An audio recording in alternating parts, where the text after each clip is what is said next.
Este espacio llega a ustedes con el respaldo de Vegas Cars, la forma más eficaz para obtener tu vehículo en la carrera 17 con calle 22 en Barquisimeto.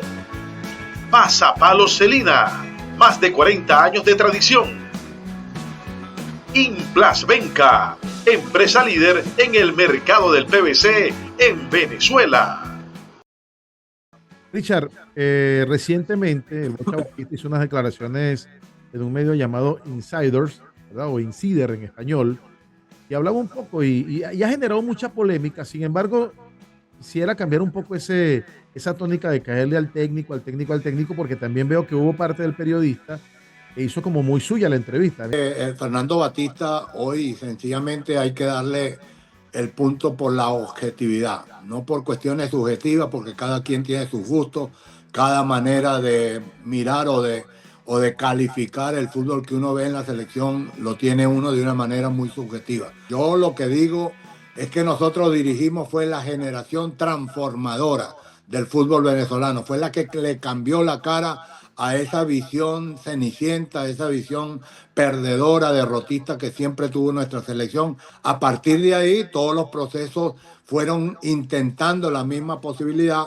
Creo que Faría fue el que más cercano estuvo. Luego los procesos posteriores, ninguno llegó a ser, ni siquiera quedamos otra vez en la posición final de último lugar en las eliminatorias, y eso nos colocó nuevamente con el farolillo rojo de ser el equipo cenicienta del fútbol suramericano. Pero yo decía que esa película debería verla todo el país, transmitirse en todo el país para que vivamos la experiencia del fútbol. ¿Cree usted que la Federación Venezolana de Fútbol tiene una deuda con la historia del fútbol venezolano? Eso ha sido siempre. O sea, lamentablemente una de las características del fútbol venezolano es la falta de cultura futbolística. Eso es una condición que siempre ha estado presente en nuestra historia.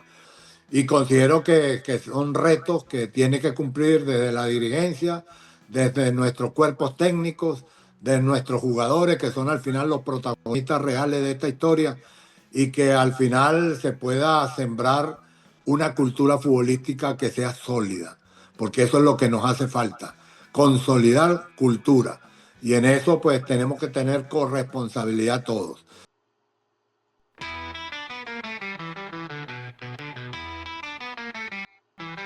Si te gusta conocer las cualidades en las voces de sus protagonistas, este podcast se pierde de vista porque cuenta realidades. Las palabras y criterios con anécdotas, historias, lo que brota en la memoria con gran opinión de expertos.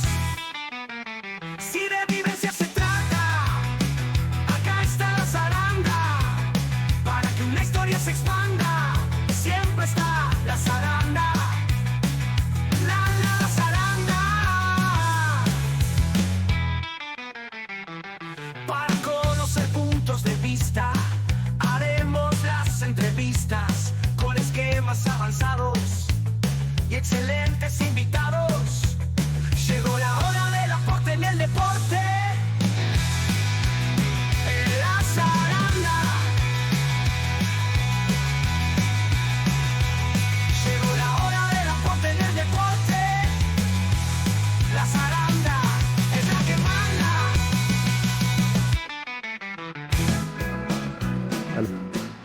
Hola, ¿qué tal amigos? Bienvenidos a La Zaranda. Hoy tenemos un programa muy especial, por supuesto, para todos ustedes. Vamos a conversar con Richard Páez Monzón, ex técnico de la Selección Venezolana de Fútbol. Hay muchas cosas que hablar, ya un poco cerca, un mes, del partido contra Bolivia que nos va a hacer enfrentar en esas eliminatorias al Mundial de Fútbol. Bueno, primero que todo, a 3.700 kilómetros, Barquisimeto, Cincinnati. ¿Qué tal, Richard? ¿Cómo estás? Un gusto saludarte. Bueno, ese es el milagro de esta cibernética, de estas redes que nos colocan en un punto de conexión a través de esta vía. Y agradecido, Luis Alonso, por la oportunidad de conversar de fútbol, de nuestra selección, de nuestro país, de lo que significa el reto mundialista que sigue todavía, por lo menos vigente, por el camino del repechaje, pero que seguimos pensando que se puede. Richard, tú sabes que previo al partido contra Perú hablaba con algunos colegas periodistas, uno no pierde el contacto con ellos, y yo le decía que tú hiciste un gran trabajo, más allá de que capaz a lo mejor nadie lo reconozca o se ve un poco invisible. pero eso que tú hiciste previo al partido de Perú, esa motivación que generaste, a lo mejor una generación que no digamos que te desconoce, pero que no te ha tenido muy de cerca, excepto Tomás Rincón, Salomón Rondón, que lo conoces y todo ello. ¿Cómo ha sido ese Richard en esa evolución en estos últimos meses, en estos últimos años, en el tema de las redes, el tema del protagonismo que has tomado, así sea de manera visual y verbal, con la selección Vinotinto? No, pienso que es una cuestión de personalidad. O sea, Richard Páez es un hombre que ha sido siempre retador, que le gusta la competencia, que le gusta las dificultades para enfrentarla de la mejor manera. Y hoy nuestra selección nacional, que está atravesando un momento, si se quiere, trascendental por el hecho de estar cercano a un posicionamiento por lo menos del repechaje, pues necesita uno estar con esa motivación de ayudarlos, de colaborar, de apoyar, de que ellos puedan cumplir ese gran logro de llegar a un repechaje por lo menos y pelear esa clasificación mundialista que tanto nos ha costado.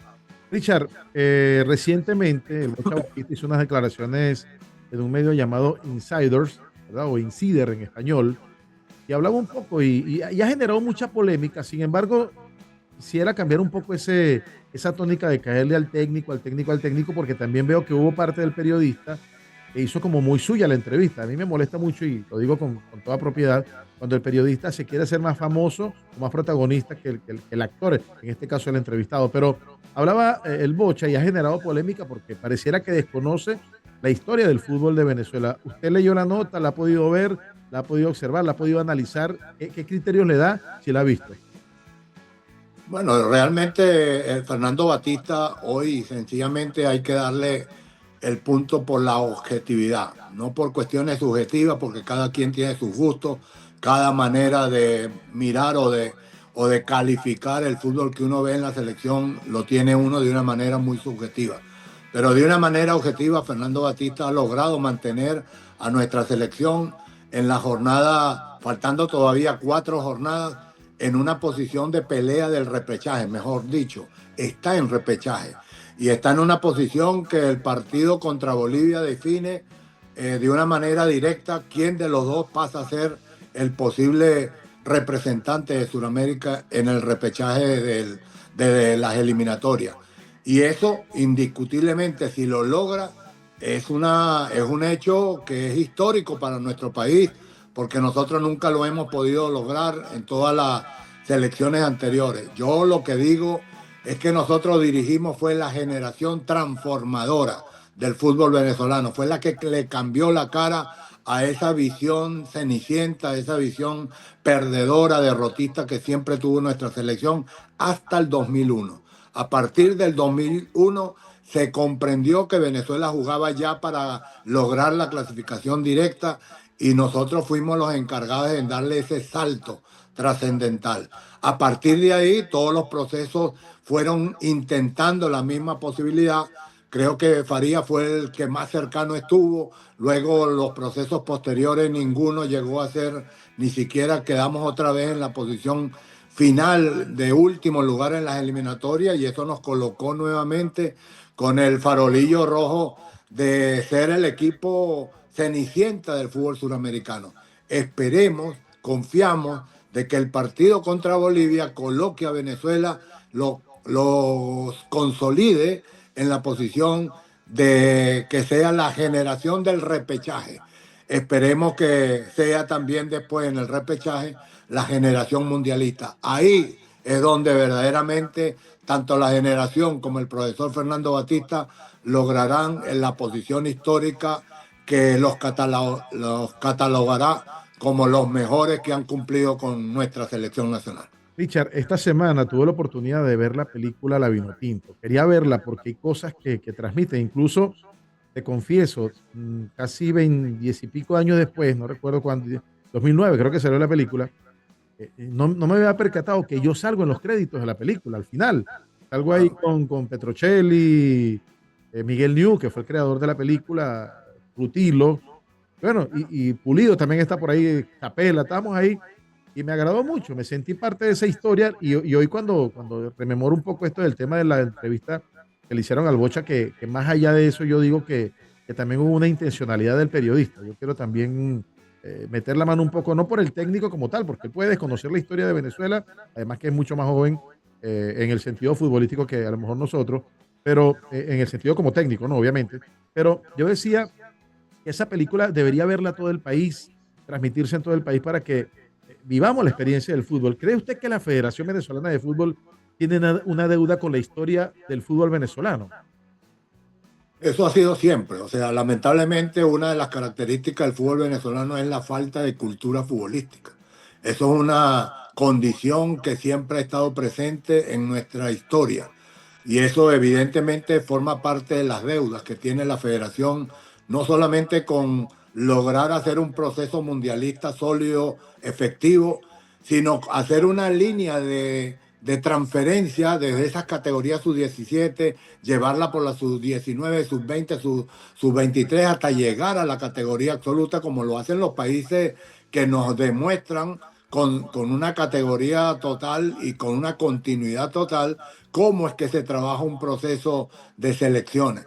Pues la federación indudablemente en la parte de la historia, en preservar la historia, en darle importancia a lo que ha sucedido para darle un mayor reto al presente, que de esa manera, superándolo, es como vamos a lograr ser mundialistas, porque se quiere saltar de la nada otra vez al mundial, y eso no fue así. Hoy no es igual las condiciones que hoy tiene esta selección a las que teníamos nosotros en el año 2001. Imposible de comparar. O sea, y a pesar de eso, nosotros logramos un hecho que todavía no se puede repetir ni siquiera en las mejores condiciones que hoy tiene la generación que hoy dirige Fernando Batista, porque es muy difícil ganar 4 partidos seguidos en eliminatoria. Es muy difícil. Entonces considero que ese ejemplo, esa historia, no se puede perder, porque eso sirve como un espejo retrovisor que nunca hemos tenido y que nunca hemos utilizado, y que ahora sí se puede utilizar viendo hacia atrás lo que hemos hecho bien y lo que hemos hecho mal. Y de esa manera seguir mejorando el nivel colectivo del fútbol venezolano. Considero que esa es una tarea, una deuda histórica que tiene nuestra federación, de muchas de las que tiene. Richard, pero esa deuda, ¿tú consideras que es algo a propósito? ¿Es la misma dinámica del país? ¿Es que se nos olvidan las cosas muy rápido? Porque incluso yo voy a dejar aquí en la parte baja, en este espacio, voy a dejar el link para que la gente vea la película La Vinotinto. Incluso voy a dejar un documental, no sé si lo recuerdas, Un sueño que apenas comienza, que lo hicimos en el año 2005, 2006, ganó incluso un premio nacional de periodismo, donde se muestra el nacimiento de la primera selección sub-15 de Venezuela. Ahí estaba Rafa Romo con 14 años de edad. Yo recuerdo eso. Y gracias a ese documental, te lo agradezco, porque siempre me he sentido identificado con el proyecto, con tu proyecto en aquel momento, y todavía lo sigo, que tú me buscaste para hacer una gira. Estuvimos en Monagas, estuvimos en Barinas, para mostrar ese documental y ver los rostros de esa generación. En estos días hablaba con Leto Bonacorso de eso, que dice de cómo le puede cambiar la vida a una persona por un punto. Leto estuvo un punto en el año 2007 de ir al primer mundial. Sub-15. No, sub-17. Sub-17 fue Ecuador, en Ecuador, estuvimos allá en Ecuador. Sí. Y en esto ya había unos jóvenes, no voy a nombrarlos por respeto, que tienen un programa, podcast, y se lo pasan viajando con la selección. A mí me contenta mucho, es la generación de relevo, pero ellos decían que ellos eran parte de esa clasificación de Venezuela al Mundial de Qatar sub-17. Y por dentro yo decía, oye, estos muchachos no conocen a César Semidey, que creo que tiene un récord, hasta Guinness, herido a tantos suramericanos de categorías menores. Yo lo acompañé, creo que 17 suramericanos, y él me debe llevar por lo menos 10 suramericanos más. Y yo decía que esa historia es la que preocupa, porque es conocer algo más. Es como que tú no conozcas a tus padres, si no reconozcas lo que hicieron tus padres, por ejemplo, Richard. Así es. La genealogía es fundamental para saber de dónde viene uno y hacia dónde puede ir. Considero que eso es parte fundamental de una cultura de un país. Venezuela, por eso es que no tiene una categoría de gran prevalencia a nivel del fútbol, porque no hemos tenido ni siquiera respeto a nuestra propia historia. muy pobre lo que sea, pero es una historia que tiene pasos que dan saltos y que son importantes para luego consolidarse sobre ellos, para que no ocurran lo que puede suceder ahorita con declaraciones que no reconocen la historia, sino que creen que todo se está haciendo desde ahora, de hace 2, 3 años atrás. Entonces Venezuela es un país que requiere hoy, que se está viviendo lo del inicio también del Salón de la Fama del fútbol venezolano, es como una búsqueda de los propios protagonistas tratando de enseñar, de manifestarle al país la necesidad de aprender de los errores y de los hechos importantes que se hicieron en el pasado. Porque la propia historia venezolana lo refleja así. A veces nos olvidamos que fuimos conquistadores, no fuimos conquistadores, fuimos libertadores a través de una campaña admirable que logró Simón Bolívar por muchos países. Y hoy todavía en nuestro país creemos que estamos comenzando a conquistar cosas ideológicas. Entonces, en ese sentido, por eso te digo que es una enseñanza para todo un país. Venezuela nos hace falta que el venezolano, desde las raíces jóvenes, entienda que la educación es lo más importante que uno tiene como ser humano. Y una de las cosas que queríamos con esta entrevista en este programa, en este espacio La Zaranda, ¿tú sabes lo que es una zaranda, Richard? A zarandear aquí a todo el Pero mundo. no, que no es esa intención, la zaranda del primer, porque no es la zaranda de debatir, Ok. sino la zaranda del primer juego tradicional que tuvo Venezuela. Perdón. Era un trompo. No, Sí. es válido, es válido. Es válido porque, y ahí nace la zaranda del nombre de la máquina esta de cernir arena y ello. Sí, sí. Es el primer nombre y siempre me ha gustado tener esa historia de la zaranda, de los juegos tradicionales, de la metra, el trompo, la perinola. Me imagino que usted jugó todo eso. Todo eso lo jugamos. Sí, sí. Entonces, mire, yo tengo aquí unos números, porque obviamente esto que dijo Bocha, y que incluso, como insisto siempre, el periodista Mariano de la Fuente, leía parte de su historia, primero fue futbolista, técnico, después se graduó de periodista, según lo que él dice, y hay una parte de la entrevista donde él habla de que son muy amigos y todo eso, y dije, por aquí como que no me gusta mucho el camino, porque incluso a partir de ahora vas a leer lo que dejó una hora de charla entre dos amigos, entre un don nadie, dice, si él mismo se dice como un don nadie, y el técnico de Venezuela. Y dije, no, yo creo que aquí hay mucho protagonismo extra, con todo el respeto que se merece Mariano de la Fuente. Algún día a lo mejor lo puedo entrevistar y conversamos sobre ello.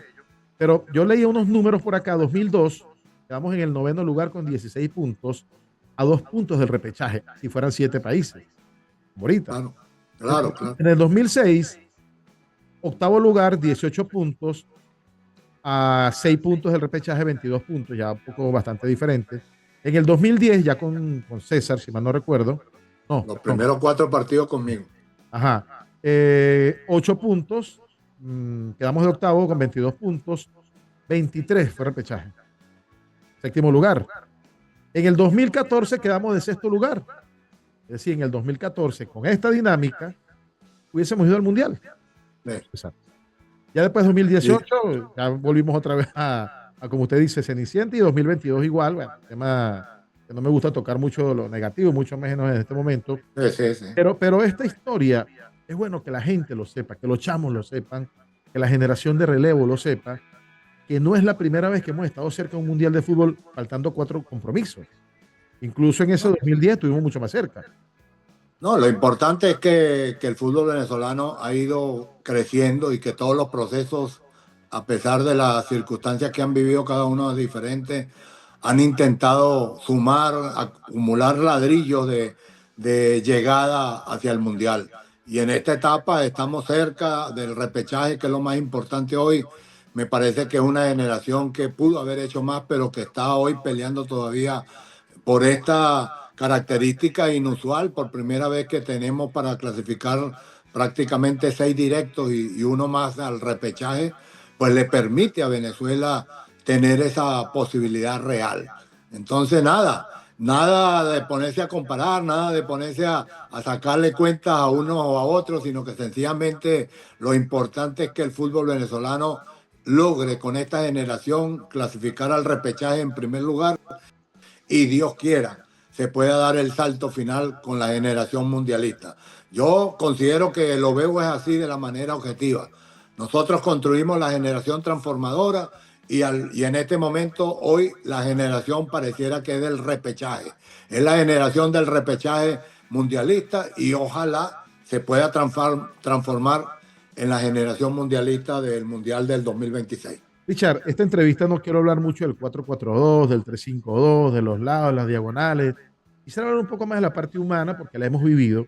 Hay una historia que tú contabas cuando hacías el recorrido por Venezuela y quisiera que la recordáramos un poco. Aquella historia de la camiseta con el presidente Chávez, que tú le entregaste una camiseta vino tinto y que esto es parte de la historia que deberíamos contar para no repetirla. Bueno, fue una historia que realmente comenzó con un programa que hacía el presidente Chávez, Aló Presidente, y que era un partido final que jugaba, creo que Francia contra Estados Unidos, el del 2002, no me acuerdo Sí, creo que en era ese Brasil, momento si era el del 2002 o el del 2006, pero era donde finalizaba Brasil con otro equipo y él se colocó la camiseta de Brasil para ese partido. Y uno que estaba en esa misión de querer cambiarle esa cultura triunfalista que tiene el fanático común, mucho más en Venezuela, y que queríamos sembrar el concepto de la camiseta vinotinto como un honor, como un privilegio, como una identidad nacional, algo que pues no, me cayó muy mal. Algo que no teníamos identidad. No teníamos eso. Y entonces cuando comenzamos en ese plan y vemos al presidente colocarse esa camiseta de Brasil, a mí se me caía la media de decir, no puede ser que el presidente vaya a poner esta vaina. No, bueno, quedé con esa sensación de amargura interior de ver que el hombre que representaba la presidencia de la República todavía no entendía lo que significaba colocarse la camiseta de otro país como para darle una identidad con ellos. Entonces, bueno, un día dije, no, algún día se lo haré saber, se lo haré entender. Bueno, tuve la fortuna después, yo hacía una charla motivacional después del tremendo cambio que se dio con la selección, de cómo construir un equipo ganador. Y esa charla la escuchó en primer lugar el ministro Aristóbulo Isturiz, entonces con el presidente, en ese caso del IND, Eduardo Álvarez. Y Aristóbulo, cuando escuchó la charla, le pareció de una manera muy sentida, con una identidad venezolana sólida, tratando de sembrar eso, que es lo que después creemos se pudo lograr. Considero que Aristóbulo quedó impactado y me dijo, no, esta charla la tiene que escuchar Chávez, la tiene que escuchar el presidente porque es una charla muy sólida, muy consistente. Bueno, sucedió que la historia me dio la oportunidad para los Juegos Panamericanos, creo que de Brasil, viajaba la delegación. Un abanderamiento, ¿no? Algo así era. Fue un abanderamiento que le iba a dar el presidente de la República con Aristóbulo, que estaba de ministro del Deporte en ese momento, y hacían un acto en las Naciones Unidas, allá en Caracas. Claro. Y Aristóbulo me dijo, Richard, tenemos la oportunidad para que tú le presentes la charla al presidente y a todos los deportistas que van a ir a los Panamericanos, creo que era en Brasil. Bueno, yo fui al acto, me llevaron y yo dije, nada, este es el momento que yo voy a aprovechar con el presidente. Y llegué y me llevé mi regalo interno dentro de mi maletín y empecé a dar mi charla con el presidente, los atletas que iban a los Panamericanos, el ministro, y bueno, fue una charla que la ajusté en 25, 30 minutos porque el presidente no había que pasarse demasiado por condiciones naturales y era una charla rápida, motivacional. Y bueno, quedó muy bien, el presidente se impactó con la forma, con el sentimiento vinotinto que le quise transmitir a esa charla como representación del venezolano que desea ser un representado por jugadores, por hombres o por deportistas, hombres o mujeres, que tengan ese sentimiento de identidad propia, auténtica, autóctona, hecho en Venezuela, como lo decía yo en esa charla. Entonces, bueno, terminó la charla y el presidente se levantó y me abrazó, me dijo, oye, Richard, tremenda charla, eso hay que regalarlo por todo el país. Me dijo, eso hay que regalarlo porque esto es importante, que el país lo conozca. Entonces, bueno, yo agarré, le dije, presidente, usted me va a perdonar, pero yo le traje un regalo. Un regalo. ¿Cómo que un regalo? Sí, yo le quiero dar a usted un regalo. ¿Me permite? ¿Cómo no? Dámelo. Entonces yo saqué del maletín la camiseta vino tinto, la desplegué así con las dos manos agarradas y le dije, presidente, le regalo la camiseta vino tinto para que nunca más se coloque otro color de camiseta. Y él la agarró. Todo el mundo pues aplaudió, la gente, ta. Él me agarró, me dio el abrazo y me dijo en este oído, que quedó para mí solo, porque eso no lo oyó más nadie, me jodiste. ¿verdad? No es que lo jodí, él entendió lo que era ser vinotinto venezolano, porque él tenía esa empatía con ese gentilicio y que lamentablemente había tomado una posición que no era lo correcto, pero siempre entendió que primero es Venezuela para lograr lo que uno quiere. Tú sabes que alguna oportunidad, y esto lo recuerdo mucho porque lo vi, no me lo contaron, estaba hablando sobre las lecciones y sobre rectificar, y él te nombró en una, pero no era un malo presidente, era otra cosa. Un sitio dijo, mira, la única persona que me ha dado una lección a mí fue Richard Páez. Y recordé lo de la franela, él nunca dijo por qué, pero recordé lo de la franela, pues tú lo hablabas. Y yo, bueno, Richard, estamos en este momento recordando un poco lo que es la historia del fútbol de Venezuela, la historia reciente y incluso la historia pasada. Hablaba de esto el presidente de la República y veía un texto que tengo por acá donde decía que Jorge Jiménez, actual presidente de la Federación Venezolana de Fútbol, dijo en el año 2003, yo siempre le digo a todas las elecciones que usted es el padrino silencioso de la Vinotinto, que siempre está pendiente de todos nosotros. Usted será el primer presidente en llevar a Venezuela a un mundial de fútbol. Me pareció un poco osada esas declaraciones en su momento, porque incluso estaba comprometiéndose con los resultados que todavía nos falta llegar. Y tú dijiste una palabra ahora que capaz se etiqueta, que es la selección la generación del repechaje. Me gustaría que fuera un poquito más arriba, pero bueno, comenzamos por algo. Claro. ¿Te parece osado ese comentario de Jorge Jiménez, presidente de la Federación, hacia el presidente Maduro en su momento, 2023? No, lo que parece osado es por el tiempo, los tiempos, porque los tiempos normalmente duran de presidente de federación 4 años, el presidente Así, de la República deberían ser 4 años, no, mismo. no lo que sucede tanto en la federación como en el país actualmente. Pero me parece que es una motivación natural de un hombre que dirige un proyecto. Lo que pasa es que las palabras hay que acompañarlas con hechos.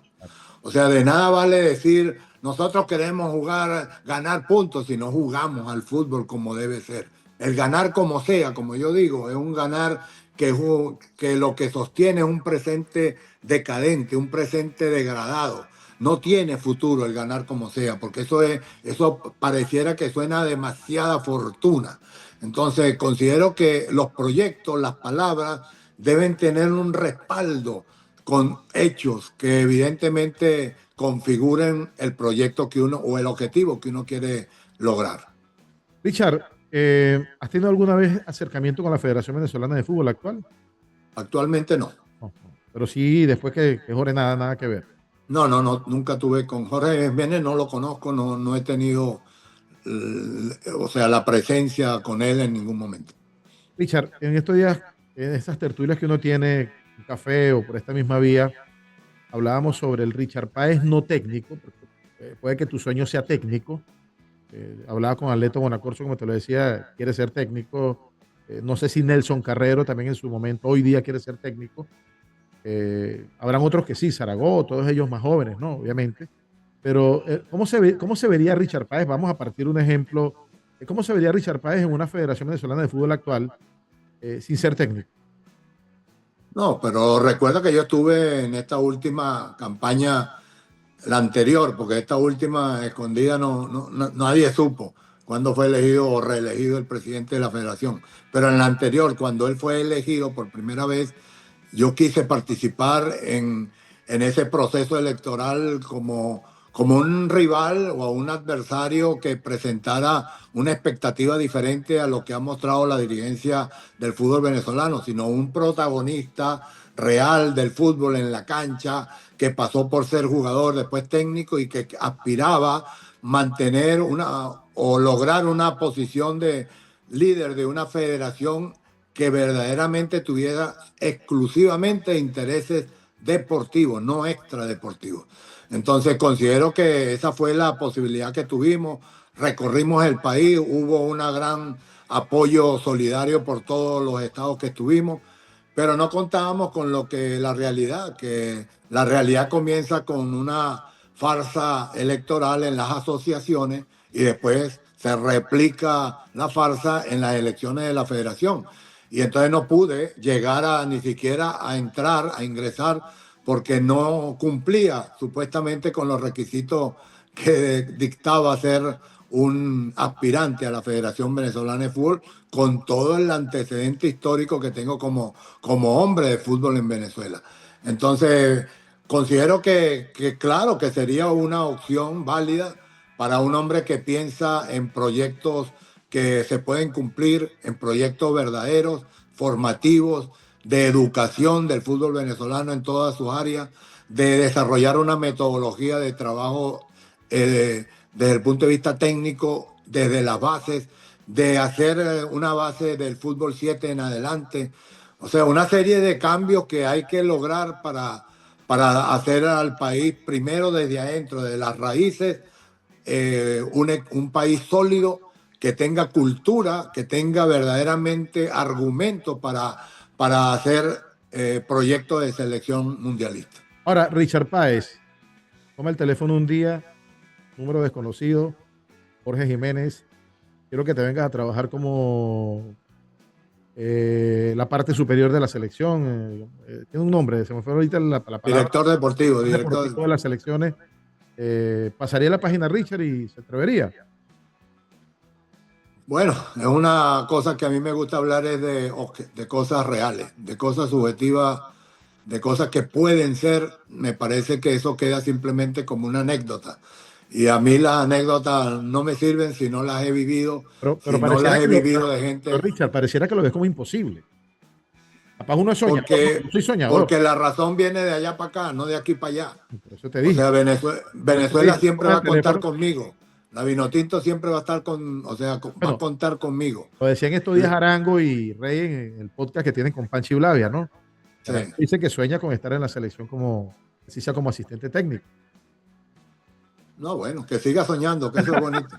Bueno, los sueños nunca, es un sueño. No, eso forma parte del comienzo de todo. Soñar, después imaginar, pensarlo y después hacerlo. Lo que pasa es que, Richard, yo lo digo porque de verdad estamos en una etapa donde se ha perdido el altruismo, se ha perdido el amor por muchas cosas, incluso en el propio periodismo con este tema de las redes sociales, cada quien armó su Tarantino. Sí. Ahora lo echamos con sport, con deportes, Richard Deporte, Lucho Sport, y cada quien hace lo suyo, y a veces sin metodologías, sin alguien que lo vigile, que esté pendiente de ello.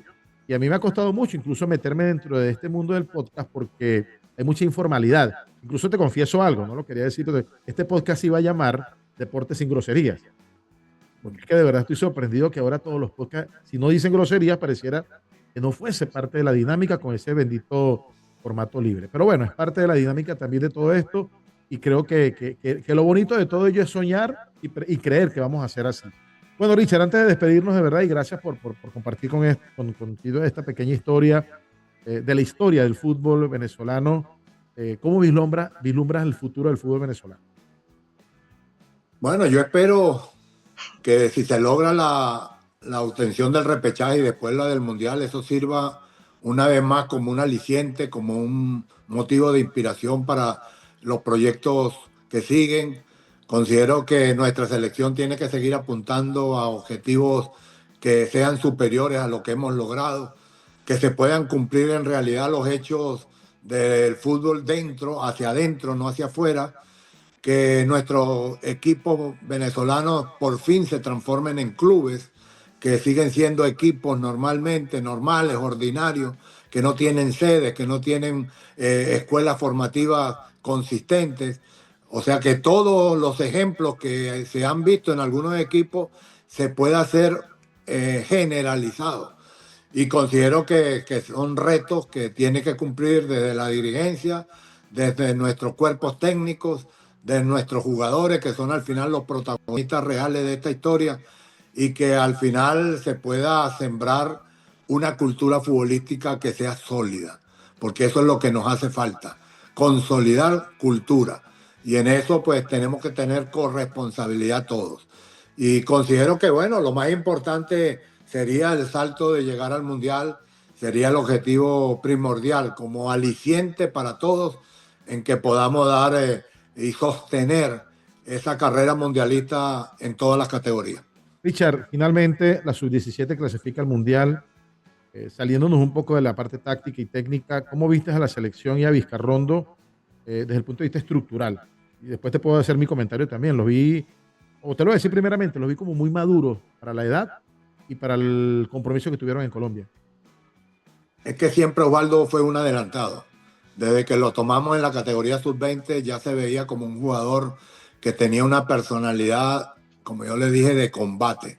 O sea, no rehuía los juegos ni de local ni de visitante, no medía distancia con los rivales, sino que era él, actuaba con una personalidad auténtica y eso significa el por qué hoy no nos sorprende verlo así, porque sabemos que está conformado con conceptos, no con anécdotas. Él tiene conceptos sólidos que los demuestra, que los transmite y que los va desarrollando y que evidentemente tuvo en su carrera muchos técnicos y al final pues finalizó su carrera, como yo digo, en una jerarquía de conocimiento como es Francia, campeón del mundo. Entonces considero que no me sorprende verlo así, no me sorprende el equipo que vi porque supo escoger jugadores, porque eso es lo primero que uno reconoce a dónde apunta un técnico, el perfil funcional que tiene cada uno de sus jugadores. Y cuando yo vi esa selección sub-17, vi un equipo que en cada posición había un jugador técnicamente dotado y eso ya habla de un seleccionador que tiene una visión diferente a lo que normalmente vemos en los técnicos de Venezuela. Pero bueno, Richard, muchas gracias de verdad por compartir con nosotros este espacio. La Zaranda, por supuesto, ya lo pueden seguir, nos pueden seguirnos también y afiliarse a nuestro canal de YouTube. Y bueno, Yajanira, Ricardo, ¿cómo están? Todo bien, gracias a Dios. Ricardo David ahí en esa pelea constante de la MLS con Cincinnati y que evidentemente le ha ido muy bien. Ya tiene prácticamente 5 años seguidos como asistente técnico de Pat Noonan y le ha ido muy bien, le ha ido cada día mejor. ¿Tus hermanos en Mérida? ¿Están todos en Mérida todavía? Todo bien, sí. Bueno, no, hay algunos ya regados. Uno anda por... aquí anda uno, Pochi está en Cincinnati. Michael que va y viene a España, igual Peter que va y viene aquí a Estados Unidos y el otro John William que también viaja mucho hacia Estados Unidos. Bueno, nos vamos. Saludos, quienes no saben, todos los hermanos, toda la familia Páez, todos los hermanos. Tiene nombre todos americanos. Todos. Un nombre criollo y uno, bueno, no tan criollo, John. No, todos americanos. Richard Alfred, todos americanos, Joseph Dave. O sea, eso era... Ojo, es parte de la historia que tú contabas cuando estábamos recorriendo todo el país, ¿no? Así es. Bueno, Richard, muchas gracias de verdad. Qué bonito haber hablado sobre la historia. Y ojalá el Bocha Batista, si ve este podcast y su equipo, abajo está el link de la Vinotinto de la película y también de Un sueño que apenas comienza, para que por lo menos nos recuerde un poco y sepa de dónde venimos y dónde... No, que nos lleve a la generación de repechaje y mucho más al mundialista. Bueno, eso es lo que pedimos nada más. Chao, Richard. Gracias a ti. Saludos a todos. Chao. Este espacio llega a ustedes con el respaldo de Vegas Cars, la forma más eficaz para obtener tu vehículo en la carrera 17 con calle 22 en Barquisimeto. Pasapalos Celina, más de 40 años de tradición. Implas Venca, empresa líder en el mercado del PVC en Venezuela.